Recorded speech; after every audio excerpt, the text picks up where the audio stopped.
মাথা ঘোরার কারণগুলো কি কি হতে পারে সেগুলোর মধ্যে আমরা যদি দেখতে যাই, প্রথম কারণ হলো বিপিপিভি। বিপিপিভি সম্বন্ধে আমি একটা ভিডিও করেছিলাম যেখানে আমি বলেছিলাম যে বিনাইন পজিশনাল প্যারক্সিজমাল ভার্টিগো এইটা হলো কানের সমস্যার জন্য হয়, যেখানে কিন্তু কানের একটা সেমিসার্কুলার যে ক্যানাল, সেই ক্যানালের মধ্যে একটা ইউট্রিকেলের কেলাস ঢুকে যাওয়ার জন্য হয়। এটা একটা মেন কারণ, এটা কিন্তু আমরা প্রচুর পেশেন্টের দেখতে পাই। আরেকটা মেন কারণ হলো যেখানে কিন্তু সার্ভাইকাল স্পন্ডাইলোসিসের একটা লেট স্টেজে মাসেল স্প্যাজমের জন্য হয়। যারা অনেকক্ষণ ধরে স্ক্রিন টাইম শেয়ার করেন, মানে অনেকক্ষণ ধরে ল্যাপটপ কম্পিউটারে কাজ করছেন বা অনেকক্ষণ ধরে মোবাইলে স্ক্রিন ইউজ করা হচ্ছে, তাদের ক্ষেত্রে এই সমস্যাটা কিন্তু খুব কমন। এবং দেখা যায় যে অনেকক্ষণ ধরে বসে এই কাজ করার জন্য নেক মাসেলসের একটা স্প্যাজম হচ্ছে এবং আমাদের যেটা বেজিলারি আর্টারি, ভার্টিব্রো বেজিলার আর্টারি, সেই ওই আর্টারির উপর একটা স্প্যাজম হওয়ার জন্য সেখানে কিন্তু একটা ভার্টাইগো তৈরি হচ্ছে। তা এই ধরনের ভার্টাইগো একটা সেকেন্ড কজ।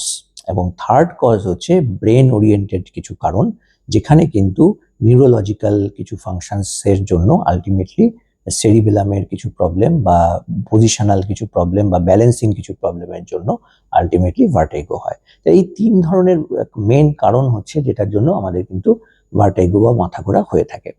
এবার এই যে বিপিপিভি, এই বিপিপিভি কিন্তু যদি ডায়াগনোসড কনফার্ম হয় তাহলে কিন্তু আমরা একটা ম্যানুভার আছে যেটাকে আমরা অ্যাপ্লিজ ম্যানুভার বলি, সেটার মাধ্যমে কিন্তু ঠিক করতে পারি। এবং এটা কিন্তু খুব সহজে কিছু ওষুধের মাধ্যমে এবং ওই ধরনের অ্যাপ্লিজ ম্যানুভারের মাধ্যমে ঠিক করা সম্ভব। যেটা সার্ভাইকাল স্পন্ডাইলোসিস বা নেক্সট মাসেল স্প্যাজমের জন্য হচ্ছে, তার জন্য কয়েকটা এক্সারসাইজ আমরা করতে বলি। সেই এক্সারসাইজগুলো একটু ভালো করে দেখে নিন। সার্ভাইকাল স্পন্ডাইলোসিসের জন্য যদি মাথা ঘোরা হয় তাহলে খুব সহজে দুটো এক্সারসাইজ করে আপনি কিন্তু এটার ব্যবস্থা একটা নিতে পারেন। তার মধ্যে প্রথম এক্সারসাইজ হচ্ছে এরকমভাবে সোজা বেডে শুতে হবে এবং অবশ্যই কিন্তু বালিশটাকে কখনো ছেড়ে দেবেন না, বালিশ কিন্তু একটা অবশ্যই থাকবে। এই বালিশটা এরকম বালিশ এখন পাওয়া যায় যেগুলোর হাইট অ্যাডজাস্ট করা যায়। এরকম হাইট অ্যাডজাস্টেবল বালিশ হলে ভালো হয়। বালিশ সরিয়ে দিলে কিন্তু আপনার যে মাথাটা একদম ফ্ল্যাট হয়ে থাকবে, সেক্ষেত্রে কিন্তু নেক মাসেলসের যে স্প্যাজম হচ্ছে সেটা কিন্তু যাবে না। সুতরাং বালিশ একটা লাগবে, হাইট অ্যাডজাস্টেবল হলে বেশি ভালো হয়। এরপরে কি করতে হবে, এরপরে মাথা একদম এরকম সোজা আছে, এই অবস্থা থেকে চিনটাকে চেষ্টা করতে হবে যে বুকের এখানটাতে লাগানো এবং মাথাটাকে জোরে এখানে চেপে দেওয়া। চিনটাকে এখানে লাগান, লিয়ে এবার মাথাটা এখানে চেপে দেওয়া। এটার কারণটা কি? এটার কারণটা আমি বলে দিচ্ছি। একটু উঠে বসুন, উঠে বসুন।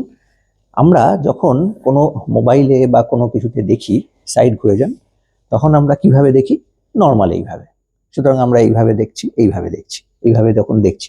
এবার যদি তার ফলে কি আমাদের পিছনে যে মাসেলগুলো, এই মাসেলগুলোর উপর প্রচুর চাপ পড়ছে। এবার যদি আমরা এটার অপোজিটটা করতে চাই তাহলে আমাদের এখানে চিনটাকে লাগাতে হবে এবং মাথাটাকে এখানে চেপে দিতে হবে। তাহলে কি হবে? এই মাসেলটার অপোজিট মুভমেন্ট হবে। তার ফলে নেক মাসেলসের যে একটা বেশি স্প্যাজম হচ্ছিল সেটা কিন্তু চলে যাবে। ঠিক আছে, শুয়ে পড়ুন। তাহলে এইরকম ভাবে আমরা চেষ্টা করব প্রথম মিনিমাম 10 বার, মানে এরকম ভাবে চিনটাকে এখানে লাগিয়ে মাথাটাকে এখানে দিয়ে 1 2 3 4 5 এরকম করে গুনবো। 10 অব্দিও গোনা যেতে পারে। 10টা সেট, 10টা সেট করা হয়ে গেল। এইটা হলো এক ধরনের এক্সারসাইজ যেখানে নেকের পিছনের মাসেলসগুলো যে এক্সারসাইজ সেটা হয়ে গেল। নাম্বার 2 আরেকটা এক্সারসাইজ, উঠে বসুন। এইভাবে বসে আমাদের নেক মাসেলসের মধ্যে আরো দুটো মাসেল আছে, একটা হচ্ছে স্কেলিনাই আর একটা হচ্ছে এখানে এসসিএম, যেটা হচ্ছে আমাদের স্টার্নোক্লিডোমাস্টয়েড। এটার জন্য আমাদের নেক মাসেলসের একটা সমস্যা হচ্ছে। সেক্ষেত্রে আমরা চেষ্টা করব এই দিকের মাসেলগুলোর একটা এক্সারসাইজ। কি করব? এইভাবে মাথাটা নিয়ে এইরকম ভাবে চাপ দাও, তার ফলে এই দিকের মাসেলসগুলোর একটা এক্সারসাইজ হচ্ছে এবং মাসেলগুলো টট হচ্ছে। এইভাবে আমরা 1 2 3 4 5 করে 10 অব্দি গুনবো। আবার এই দিকটা বন্ধ করে সেম ভাবে এই দিকটা 1 2 3 4 5 করে 10 করবো। এরকম করে আমরা 10টা সেট করব। তার ফলে কি নেকের পিছনের মাসেলসগুলোর একটা এক্সারসাইজ হলো, তারপরেরটা হলো নেকের এদিকের মাসেলসগুলোর এক্সারসাইজ, মানে স্কেলিনাই অ্যান্ড স্টার্নোক্লিডোমাস্টয়েড।